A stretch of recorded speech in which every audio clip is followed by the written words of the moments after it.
Yes, welcome back. So business begins in earnest on the program Sunrise this Saturday morning, and here's hoping you've got your cup of tea or coffee or whatever it is you're drinking to relax and enjoy the show with us. As we said earlier, our first topic that we're taking a look at is the CBN autonomy. Experts, including the organized labor, have warned that attempts to tamper with the Central Bank of Nigeria's autonomy by either compelling it to submit to the budget, to submit its budget to the National Assembly for scrutiny and approval, or use of the ongoing controversy over the currency overhaul to whittle down its power, will have a disastrous consequence for the Central Bank of Nigeria. And a number of other people have pitched their tents in different areas saying different things. So economists are not in agreement on how the management of this regulatory body for the banking industry and of course our central bank, the way it should go. So this morning we've got a very interesting and very exciting set of people to discuss this topic with us. I will start from my extreme left, and I'll be introducing our guest, a very fantastic economist who has been on our show a number of times, and that's Henry Boyo. It's great to have you here today. It's a pleasure. Yes. And then, of course, sitting next to him, still on my left, we've got Mr. Vincent Onwani, who is the Director, Research and Advocacy, Lagos Chamber of Commerce and Industry. You're welcome. Great to have you here, sir. Yeah. Then right here on my right-hand side is also an economist, Mr. Tope Fashua. Thank you very much. Great to have you here. And of course, we have in Abuja, from Ekiti North, ACN, a member of the National Assembly, and that is Senator Olubunmi Adetunbi. Great to have you, sir. I guess you can hear us. Good morning. I guess on that note, I would want to start with Senator Olubunmi Adetunbi of the Ekiti North. Since you are out there, a number of people have said, Senator, that we do not want a situation where the National Assembly will have an overbearing influence and power over the Central Bank of Nigeria. Would it be right to have the Central Bank of Nigeria having to submit budgets and having to get authority or derive its authority from the National Assembly? Would it be right? Let's start on that note. Well, thank you very much for having me. But before I go forward, I would like to establish some foundational arguments on which my contribution is going to be premised. And this is to say that globally, there are three fundamental pillars upon which central bank governance rests. The first is independence. The second is democratic accountability. And of course, the last but not the least is transparency. Now, the current act establishing the central bank, I believe, already takes care of all of these fundamental pillars. And so the whole issue of independence of the central bank is guaranteed in the act. What we are saying is there is need for more democratic accountability on the part of the central bank, and of course more transparency in the interest of the public. And all the views I'm expressing here are basically mine, because as we speak, this bill before the Senate has been attended to by the committee in charge of banking. But the Senate is yet to hear the report of this committee, at which time the position of the Senate will be made public. So the views I'm expressing here are personal views and not necessarily the views of the Senate of the Federal Republic. My view is that there has been so much attention on this autonomy and independence to the exclusion of the other legs of the ethics of central bank governance that is globally acknowledged, which is democratic accountability and transparency. And I think it's in the context of this that this bill is being examined, and we hope that by the time the Senate sits down to review the position and the recommendations of the committee, we will be seeing exactly what is the position of the Senate at this point in time. Okay, Senator, I understand what you're saying, but the words that stand out or that hit me the most from all of what you're saying, transparency and accountability. When you're talking about transparency and accountability, is this supposed to be to the National Assembly or to all Nigerians? Because some people feel that the National Assembly wants to be able to have its oversight function over the central bank. Could that be the case, or is there more to it than meet the eye? First and foremost, let's establish the fact that the central bank cannot exist to the exclusion of government and the parliament.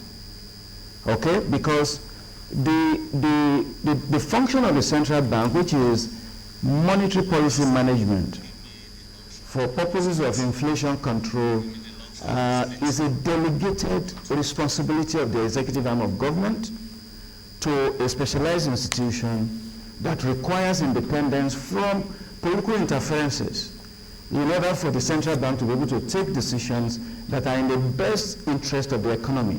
And that is well understood. However, without prejudice to this independence, there are other obligations of the central bank in terms of its accountability to the democratic institutions that give it life, in terms of the responsibility that is being asked to undertake on behalf of the executive, and the legislation which is passed into an act of parliament that established it. Now the question is, if the central bank is to be accountable and transparent, what is the channel for it to give accountability to the public? My opinion is that the parliament is the bridge between the public and the various institutions of governance in this country, and that explains the logic and the reason and the rationale for the school of thought that says the appropriation of the central bank should come through the National Assembly. We all know that this whole issue of independence is so nuanced, and it has to be well understood that the independence cannot be in total aberration and neglect of the Constitution and the need for every institutions of state to be accountable to the people. And I think the parliament is a bridgehead between these institutions and the public. Senator, just before I come back to the studio, let me ask you one quick question. When you mention a phrase like the delegated authority that the central bank enjoys, it comes from the executive arm of government, which means they report to the President of the Federal Republic of Nigeria. Would it not be right to say that in view of that, their responsibility to the presidency should be allowed to hold, and that means that their accountability and transparency should be through the office of the president rather than the National Assembly on this? I think the law is very explicit in all of this. The National Assembly is not trying to create another layer of reportage. It is only saying that the responsibility of the central bank in being accountable and being transparent can be further served by these whole proposals. And let me say this, there is no fixation about anything. What we have before the nation is just a dialectic of opinions, and the need for the public to debate and look at what is right, what are the pros, what are the cons of a position, rather than me sitting down here and saying to you that this is what the National Assembly wants, or this is what must happen. I don't think that is the position here.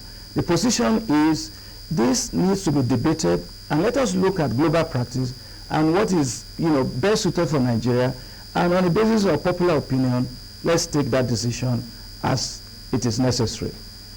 Okay. Thank you very much, Senator. Now, coming back to our panel in the studio, let me begin with you, Mr. Faswa. How autonomous do you think the Central Bank of Nigeria really is? Oh, well, thank you very much for the question. I think to a large extent, there's nothing like 100% independence in any central bank in the world. Mind you, when we talk about central bank independence in general, it's a phenomenon that has come to stay in most economies of the world, and in fact, if you like, in most serious economies in the world, and there's a reason for that. However, there's no central bank governor in the world that will get a summon from his president and will not report immediately is asked to come. So to that extent, it's a managed kind of independence, And as the senator has also said and admitted himself, what they are probably seeking is dialogue. However, the problem we have as a people, as a society in recent times is that we because of the anger in the land, and perhaps justifiably so, we tend to be very militant about our approach these days. However, dialogue is dialogue, and there's no reason why you cannot keep dialoguing over a sustained period of time to agree at a approach more, to say, okay, this is what we're going to concede, this is what we're not going to concede. As Mr. Akintemi asked, that was the killer argument, if you ask me. That if the part of the independence, so-called, is derived from the executive, then should the central bank not be responsible back to the executive, rather than say they should also be related to the legislature as well? In which case, everything right now is working according to the statute.